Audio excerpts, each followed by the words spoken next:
안녕하세요, 나이십니다. 오늘은 처음으로 시도하는 얼굴도 나오지 않는 이 썰방입니다. 제가 미국에 지금 온 지 한 9개월, 10개월 그 정도 된 것 같은데요. 처음에 왔을 때부터 미국이랑 한국의 다른 점에 대해서 이렇게 제가 그냥 적어놓은 것들이 있었어요. 그러다 문득 생각을 하다가 이제 이 정도 돼서 미국과 한국의 다른 점에 대해서 한 번쯤 이야기를 해도 되지 않을까. 왜냐하면 좀 너무 오래 있다 보면은 뭐가 다른지 또 이제 스스로 까먹는 경우들이 있으니까 그런 거에 대해서 한 번쯤 얘기를 해도 좋지 않을까라고 오래전부터 생각을 해서 적어놨었는데, 그것들에 대해서 한번 얘기를 해보도록 할게요. 일단 저도 되게 제 경험에 국한된다는 걸 말씀드리고, 저는 이제 오레곤에 살고 있지만 미국은 주마다 너무 많이 달라서 그런 부분들은 염두를 해 두셔야 될 것 같아요. 모든 미국이 제가 말씀드리는 것 같진 않을 겁니다. 사람들이 이제 가장 많이 얘기하는 게 이제 팁이라는 게 있잖아요. 미국의 첫 번째로 팁 문화. 팁 문화 같은 경우에는 사실 처음부터 그렇게 저는 신경을 별로 안 썼어요. 그냥 세금 낸다고 생각을 하시면 되고, 그냥 점심에는 10%보다 많이, 저녁 때는 20%보다 많이 주는 거를 기준으로 주고 있습니다. 그러니까 예를 들면은 13불짜리 뭐를 점심에 먹었다 그러면은 팁으로 2불을 주고요. 저녁에 13불짜리를 먹었다 그러면 팁으로 3불을 주고, 그런 식으로 하고 있어요. 이게 사람마다 차이가 있고, 저도 사실 의미는 잘 모르겠지만 미국에 있는 친구 같은 경우가, 그러니까 미국 같이 일하고 있는 친구랑 이제 밥을 먹으러 가끔 가는데 그 친구가 주는 거 보고 이 정도 주면 되는구나 라고 따라서 그렇게 주고 있습니다. 그리고 오시게 되면은 키오스크로, 그냥 카드 긁는 그 키오스크로 팁 주고 그런 것도 설치가 되게 많이 돼 있어서 그렇게 어려운 건 없을 거예요. 그냥 제일 싼 그런 버튼 누르는 거 있으면 제일 싼 거 주시면 됩니다. 그리고 그 옆에는 근데 영원 버튼이 있어. 근데 그거는 아직까지는 전 못 누르겠어요. 누르는 사람도 못 봤어요. 그래서 두 번째, 레스토랑 오더. 한국에서는 비싼 레스토랑 같은 경우가 그런데, 여기서는 일반적으로 그냥 음식점에 들어가면은 정말 싼 데 말고, 한국으로 치면 김밥 천국처럼 보이는 것들이 있거든요. 그런 데 말고 딱 들어가면은 데려다 주는 사람이 따로 있고 주문 받는 사람이 따로 있어요. 그게 되게 좀 신기하더라고요. 어떤 구역의 팁 때문에 그런 건지 모르겠는데, 어쨌든 한국 패밀리 레스토랑에서는 그랬던 것 같기도 한데, 패밀리 레스토랑 스타일이라고 항상 보시면 돼요. 술을 마시고 싶다고 다른 사람한테 시키면 안 돼요. 그게 좀 이해해 주기는 하지만 되게 좀 이상하게 바라보기도 하고, 그래서 이제 좀 한국보다는 좀 적은 테이블을 맡고 있는 어떤 사람이 되게 주기적으로 자주 돌아다니는 것 같아요. 근데 또 한국 사람이고 제가 또 술을 빨리 마시다 보니까 타이밍이 좀 잘 안 맞아서 좀 오묘한 경우들이 좀 있더라고요. 그럼 이것도 업역에 관련된 이야기일 수 있는데, 세 번째로 이제 시간 관리적인 측면에서 한국은 월, 주, 일 단위로 이제 파견 수당이나 그런 것들을 계산을 하는데, 여기서는 무조건 시급으로 깔고 가더라고요. 이게 장점이라면은 회사가 한국보다 빨리 끝난다는 게 있죠. 지금 한국에서 52시간을 얘기하고 있는데, 여기는 기본적으로 예전부터 40시간 근무가 기본이라고 보시면 돼요. 8시, 4시 아니면 9시, 5시 이런 방식으로 일을 많이 합니다. 한국에서는 점심시간을 1시간 빼잖아요. 여기는 이것도 당연히 업역에 따라 다르겠지만, 일찍 퇴근하려고 그런 건지 몰라도 점심시간 없습니다. 애들이 서양 애들이 점심을 제대로 안 챙겨 먹기도 하고, 보통 갑을 할 거 없이 도시락 싸와서 자리에서 먹으면서 일을 해요. 가끔 도시락 안 싸우면 먹으러 나가자고 하기도 하는데, 나가서 먹으면은 쉽게 말하면 한국에서 한 5, 6천 원 할 것 같은 백반 같은 게 10,000원이 그냥 넘기 때문에 나가서 먹으면 부담스러워요. 인건비가 비싸다는 게 결국은 이렇게 되지 않을까 싶은데, 어떤 게 옳은지는 모르겠어요. 조금 다르게 생각을 해보면, 그럼에도 불구하고 상대적으로 임대료가 비싸 보이는 지역에 평일 점심 장사만 하는데도 안 망하는 음식점들이 꽤 있어요. 그러니까 뭐냐면은 삼성동 한가운데서 어떤 음식점이 점심만 하고 닫는 거야. 강남 한가운데서. 평일에. 주말엔 또 하지도 않아. 그러니까 주말에 이제 시내 나와 보면은 거기는 이제 주말에 하지도 않더라고요. 그런 거 보면은 꽤 신기한 것 같아요. 그게 어떻게 돈이 충당이 되지라는 생각이 신기한데 제가 사실 상가 임대료는 따로 체크를 해보지 않아서 정확히 모르겠더라고요. 근데 거의 비쌀 텐데. 노동법. 네 번째가 노동법이에요. 저는 이제 일을 하고 있으니까 한국이랑 엄청 다르다고 딱 볼 수 있는 게 정년이 일단 65세, 75세 그런 거 없습니다. 미국이 뭐 나이 안 따진다는 소리는 많이 들어보셨죠. 업역마다 다르겠지만 뭐 기술 그러니까 어릴 때부터 기술 배워라 하잖아요. 근데 기술직 같은 경우에는 건강하면은 계속 일할 수 있어요. 진짜 계속 뭐 나이 90이라도 뭐 70대만큼 건강하다면 계속 일할 수 있어요. 1980년대 정년이 없어졌다고 하더라고요. 근데 또 한편으로 보면은 정규직이 한국처럼 안전한가에 대해서는 또 다시 한번 생각을 해봐야 돼요. 계약 그러니까 노동계약서를 쓰잖아요. 계약 파기 조건이 뭐라고 써 있냐면은 회사가 원하거나 노동자가 원할 때 언제든 이 계약을 파기할 수 있다라고 써져 있어요. 물론 이런 퇴직금 같은 건 지급이 되고 회사들에 따라서는 또 이렇지 않기도 한데 이게 어떤 거를 생각하시냐면은 미국 영화 가끔 보면은 너 해고라고 하면은 이렇게 뭐 쫄래쫄래 와서 이렇게 박스 싸들고 퇴근을 하잖아요. 그거를 생각을 해 보시면 될 것 같아요. 그냥 진짜 뭐 없습니다. 그냥 한국이랑 좀 나이 다르다고 느껴지는 게 나이 먹고 일하는 게 사람들이 엔지니어면 그러니까 기술직이면 기술직으로 딱 자리 잡고 정치질을 안 해요. 그럼 그냥 경력이 있고 일 잘하면 사실 그 사람들 자를 이유가 없거든요. 노하우 기술직의 노하우라는 게 있으니까. 대신 뭐 임금 피크제 같은 건 있을 거고 그런 거에 대한 협상은 계속 할 거예요. 그리고 할아버지들이 엑셀이고 뭐고 본인이 다 해요. 업역에 따라서 다르겠지만 저 같은 경우는 도와줄 수 없는 경우가 많은데 나이 70인 할아버지도 자기가 원하는 그 엑셀 파일을 저보다 빨리 만들어요. 아니 그럴 수밖에 없는 게 그 사람들 진짜 엑셀 만진 지 30년 된 사람들일 거야 아마. 로터스 1, 2, 3부터 했을 텐데. 그러면은 한국의 많은 회사에서는 40대 후반만 되면은 제 기준으로 봤을 때는 엑셀 같은 거 쳐다도 안 보거든요. 근데 한국의 노인들도 이런 식으로 하면 할 수 있지 않을까라는 걸 보여줘요. 그러니까 나이가 50, 이 나이로 얘기하는 게 그런데 어쨌든 한국으로 치면 뭐 부장 정도 직급이 됐을 때 딱 나뉘어요. 너 여기서 영업이랑 정치질해서 연봉 한 10억 벌어볼래? 아니면은 그냥 계속해서 1억씩 그냥 계속 오래 다닐래? 이런 식으로 좀 선택권이 나뉘는 것 같아요. 그래서 딱 나뉜 다음에 기술직을 선택을 한 사람들은 그냥 그대로 계속 쭉 갑니다. 그리고 다른 거는 약간 특별한 미팅 일정 같은 게 없으면 집에 그냥 집에서 일하는 사람들도 많아서 미국에서는 화상회의 프로그램 같은 게 되게 많이 발전을 해 있어요. 사람들은 쓸데없이 출근을 안 해서 좋고 그리고 뭐 집에서 뭐 농땡이 피는 거는 현실적으로 제가 봤을 때는 불가능하기 때문에 바로 잘리거든요 진짜. 그러다 보니 거기다가 미국에서는 또 이제 신용사회라 그래서 그 전 사람들 레퍼런스라 그러잖아요. 이 사람 일 잘했음 못했음 그런 것들이 되게 중요하기 때문에 그런 일은 거의 없는 것 같아요. 그러니까 그러다 보니까 그냥 열심히들 일을 합니다. 자기한테 주어진 일을 되게 열심히들 해요. 그리고 업무 시간에 농땡이를 피거나 그런 것들도 되게 적은 편이에요. 뭐 그 다음이 이제 다섯 번째로 담배. 뭐 이거는 이 앞에 열심히 일한다는 거랑 연결이 되는 건데 이거는 근데 주마다 너무 많이 다른 것 같아요. 여기는 오레곤 같은 경우에는 사실 담배를 피는 사람들을 되게 인생 패배자 바라보듯이 봐요. 이게 되게 신기하더라고요. 담배를 피는 사람들 되게 인생 패배자같이 보는데 뭐 LA나 라스베가스나 시애틀도 조금 그런 게 있는 것 같긴 한데 그런데 가면은 담배 피는 게 되게 프리하거든요.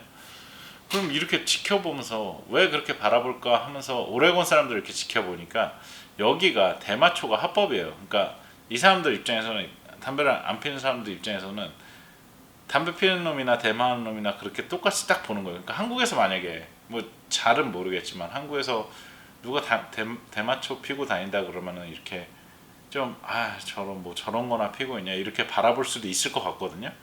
그러니까 그런 식의 눈으로 모든 애들을 바라보더라고요. 담배 피우는 친구들을. 그런 게 되게 신기했어요. 또 한 가지 신기한 거는 뭐 아시다시피 미국에 노숙자가 많은데 담배가 되게 비싼데 노숙자들은 항상 담배 피우고 있어. 저는 그거는 진짜 신기한 것 같아요. 그래서 어쨌든 그렇기 때문에 회사에서는 담배 피우는 사람을 대놓고 싫어하는 것 같지는 않은데 업무 시간에 담배를 피우는 게 좀 금기시 돼 있는 경우들도 좀 있어서 어쨌든 그 업무 시간에 업무를 하는 거니까, 그리고 빨리 퇴근을 하니까 웬만한 애들은 업무 시간에 담배를 안 피우는 것 같아요. 그냥 진짜 뭐 출근해서 하루에 한 까치, 뭐 혹은 심지어 어떤 친구 같은 경우는 출근해서 아예 담배를 안 피우는 친구도 있어요. 그리고 그냥 뭐 퇴근할 때 한 까치 정도 피는 것 같고, 주말에 만나는데 담배를 엄청 피더라고요. 그래서 깜짝 놀랐어. 그리고 그런 것들이 있습니다. 자, 그리고 여섯 번째, 집에 애들이 컴퓨터가 없습니다. 이게 뭐를 뜻하냐면은, 이 친구들 이제 회사에서 당연히 다 노트북 같은 거를 주는 거고, 대학교 때 이제 과제로 노트북 작은 거는 있었다고 하는데, 집에 컴퓨터 있는 애들이 뭐, 그러니까 그 같이 일하는 그 친구와 그 친구의 이제 친구들, 네다섯 명 정도 되는 친구들을 만나는데 단 한 명도 집에 노트북이나 컴퓨터가 있는 사람이 없더라고요. 근데 또 그 친구들은 이제 게임을 많이, 그 층에 세 명은 이제 게임을 많이 한대요. 그래서 물어봤는데 그냥 없어, 컴퓨터 없고 엑스박스로 게임 하는데, 여기서 또 신기한 거, 블리자드를 몰라요. 왜? 되게 신기하지 않아요? 미국 애들인데 블리자드, 스타크래프트, 디아블로도 몰라. 근데 이 게임을 되게 많이 하는 친구들이란 말이에요. 근데 이 친구들이 블리자드 게임 중에 유일하게 아는 게 이제 월드 오브 워크래프트는 알고 있더라고요. 근데 막 자기들 게임 열심히 하고 막 나보고 막 같이 게임하자 그러면서 블리자드도 모른다는 게 되게 신기하기도 했는데, 한편으로는 컴퓨터가 없다 보니까 그럴 수도 있겠구나라는 생각이 들어요. 컴퓨터를 챙기게 되면은 챙길 부품들이 많잖아요. 본체, 모니터에 뭐 이런저런 선에 챙길 부품들이 많은데, 이 친구들이 자주 이사를 다니다 보니까 그냥 보통 친구들 보면은 여기 있는 뭐 한 20대 후반 30 정도 된 그 친구들을 보면은, 그 친구들 집에도 다 가봤는데 짐이 굉장히 적더라고요. 근데 뭐 언제 이사 갈지 모르니까 될 수 있으면 그게 습관적으로 짐을 안 만드는 것 같아요. 그러다 보니까 뭐 컴퓨터가 없는 것도 이해가 되긴 해요. 아, 그러니까 노트북이 뭐 대학교 때 쓰던 그런 노트북이 하나 있긴 한데, 뭐 한 2년 동안 한 번도 키지 않았다는 게 너무 티가 많이 나더라고요. 어쨌든 미국 친구들은 컴퓨터를 집에서 안 씁니다. 그리고 게임하는 애들은 다 콘솔로 합니다. 그러다 보니까 뭐 엑스박스나 그런 것들이 많은 큰 시장을 형성을 하는 거겠죠.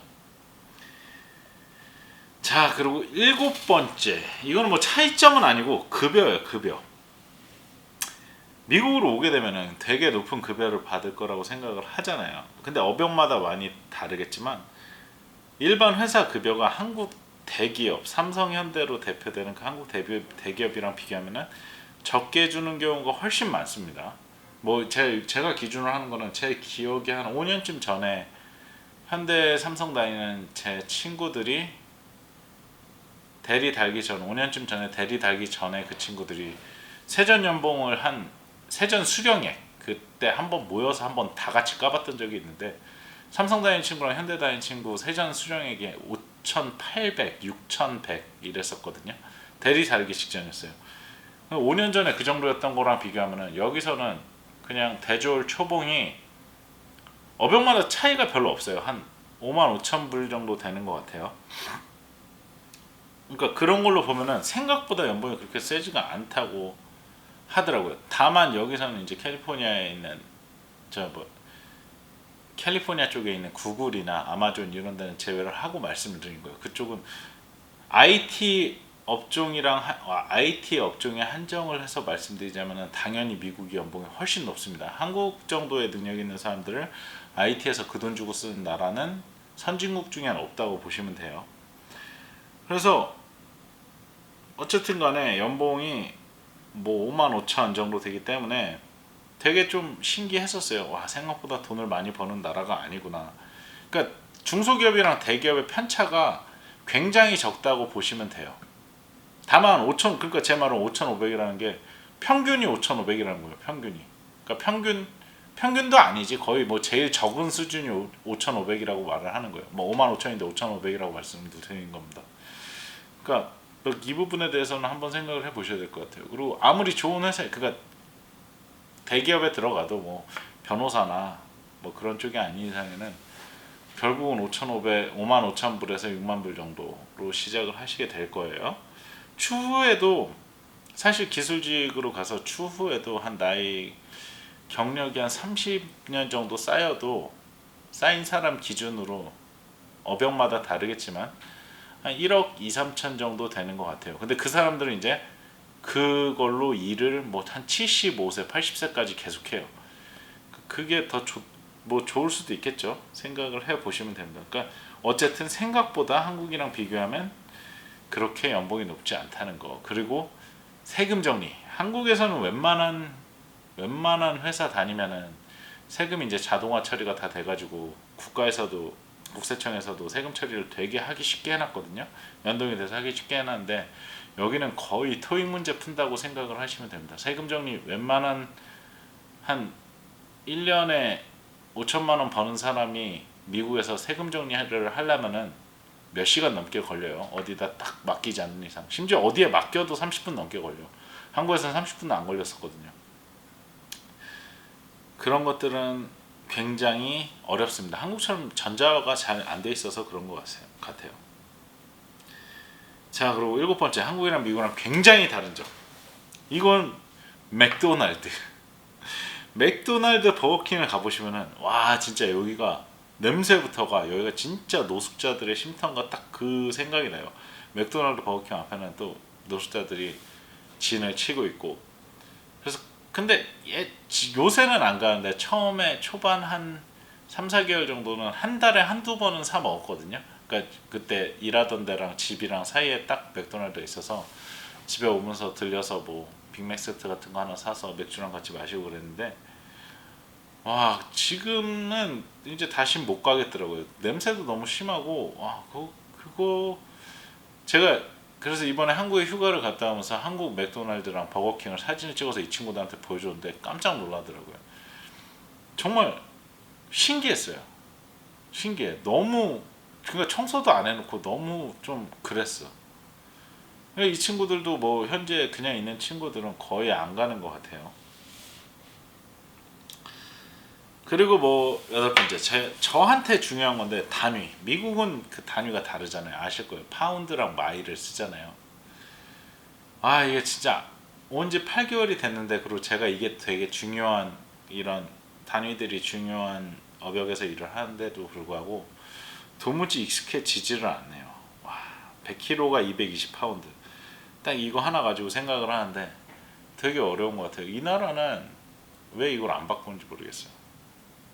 그리고 이런 단위에서도 알 수 있겠지만 영국이나 그런 데는 이걸 바꾼 걸로 알고 있거든요.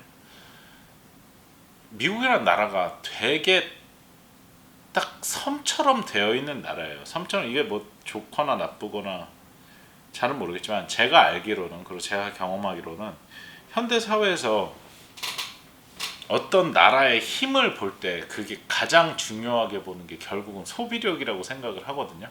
그래서 중국이랑 미국이 대단한 나라라고 지금 이제 뭐 G2라고 얘기를 하는 거라고 저는 생각을 하는데 미국 애들은 국내 사업만 해도 그러니까 시민들이 되게 돈을 쓰게 만들어져 있는 것 같아요. 뭐 어떤 식이냐면은 뭐 주급으로 얼마를 받고 저 같은 경우에 이제 2주급으로 받는데 뭐 어떤 게 표준인지 모르겠어요. 2주급으로 돈을 받으면 예를 들어서 막 일주일에 1,000불이 들어온다. 그러면 2주면 2,000불이 들어오잖아요. 1,000불 들어오면은 바로 한 800불이 나가요. 8,900불이 나가 미국 애들은. 뭐 차에서도 그렇고 뭐에서도 그렇고. 그러니까 되게 깜짝 놀란 게 뭐 이 친구들 이제 차를 되게 좋아하거든요. 미국 애들은 차를 되게 좋아해요. 이건 유명한 얘기니까. 3천만 원짜리 차가 있고 5천만 원짜리 차가 있어. 나 다시 얘기를 할게요. 뭐 5천만 원짜리 차가 있어. 뭐 얼마짜리 차가 있다 쳐요. 근데 이거를 100만 원씩 내서 리스를 하면은 100만 원 그러니까 100만 원 할부를 하면은 3년을 갚아야 돼. 근데 70만 원 할부를 하면은 5년을 갚아야 돼. 이게 2년이 늘어난 거잖아요. 그리고 어떻게 봐도 이 은행 이자율 같은 게 굉장히 세기 때문에 당연히 5년짜리가 나쁘거든요. 근데 이 친구들은 무조건 5년짜리예요. 아무튼 무조건이라고 말할 수 있을 정도로 많은 사람들이 5년짜리를 해요. 그 정도로 돈을 소비를 막 해요. 그러다 보니까 나라가 되게 강해지는 것 같은데, 또 이제 또 반대로 얘기하자면은 그런 사람들이 미국이란 나라에 모여 있다 보니까 이 나라의 룰도 그냥 딱히 바꿀 필요가 없고, 이 나라의 회사들도 딱히 다른 나라로 갈 필요가 없는 거예요. 이 나라에서 뭐 돈 잘 버는데 딱히 투자를 하고 막 노력을 해서 다른 나라 가야겠다 그런 생각들이 진짜 별로 없는 것 같아요. 물론 뭐 구글, 애플 그런 데는 예외로 하고, 일반적인 회사들이, 한국은 웬만한 회사가 어느 정도 사이즈만 해도 막 수출을 해야 된다, 막 세계화다, 뭐 막 그런 얘기를 막 많이 하는데, 이 친구들은 회사가 일정 규모 이상이 돼도 그런 막 세계화, 다른 나라에 영업하기, 아시아에서 심지어 막 이게 잘 팔린다 하는데 가격을 한 20-30%더 받을 수 있다고 하는데도 하고 세금 계산하기도 귀찮고, 그렇게 해서 뭐 그거 팔아서 얼마나 남기겠어, 딱 이런 생각들을 가지고 있는 CEO들이 되게 많아요. 뭐 월급쟁이 CEO의 한계일 수도 있겠는데, 근데 이 친구들이랑 얘기를 해보면 또 그게 맞아. 굳이 그 도전을 해서 그렇게 할 필요가 있냐라고 치면은 좋긴 하죠. 도전해서 성공하면 좋긴 하지만 이게 막 뭐 그렇게 큰 리스크를 질 만한 메리트는 없다라는 결론을 내리게 되더라고요. 어쨌든 이렇게 딱 그 단위 얘기부터 여기까지 오게 되는데, 단위나 그런 소비 성향들을 보면은 되게 섬처럼 아이솔레이티드 된 나라인 것 같아요. 우리가 알고 있는 세계화, 국제화, 막 미국을 본받아라, 그런 교육을 저는 이제 30대 중반부터, 30대 중반인데 그런 세계화, 국제화, 미국처럼 돼야 된다, 그런 교육을 엄청 많이 받고 자라왔던 것 같고, 그리고 취직을 한 것 같은데, 미국 애들은 정작 세계화에 관심이 없어. 얘는 정말, 얘네 민족성 자체가 그냥 그런 거에 관심이 없는 것 같아. 나가는 것도 싫어해. 그냥 내 거처로 옮기는 것도 그렇게, 뭐 대부분이 그렇겠지만 한국 사람들도 그렇지만 그런 거 되게 싫어하고, 회사에서 야 너, 예를 들어서 너 이제 뭐 한국에서 뭐 예를 들어서 자네 뭐 부산지사로 발령이, 서울에 살던 애가 부산지사로 발령이 났네 그러면은 미국 애들은 거의 한 8대2, 80%의 확률로 그 회사를 그만둘 거예요. 그냥 그런 생각들을 가지고 있는 친구들이 모여서 만들어진 게 미국이란 걸 보니까 되게 신기했어요. 처음에 왔을 때는 진짜 그게 많이 신기했던 것 같아요. 우리가 생각하는 미국은 되게 세계화된 나라인데, 이 나라 친구들은 보편적으로 세계화에 대해서 정말 싫어하고 그런 생각들이 없다 라는 게 신기했던 것 같습니다. 그냥 이렇게 제가 개인적으로 제 주변에서 혼자 생활을 하면서 느꼈던 이 나라에 대한 감상이었고요. 다음에는 좀 업무 쪽으로 들어가서 일에 대해서는 또 이제 틀린 부분들이 많으니까 그런 거에 대해서 한번 말씀을 드릴 수 있도록 하겠습니다. 그러면 시청해 주셔서 감사합니다.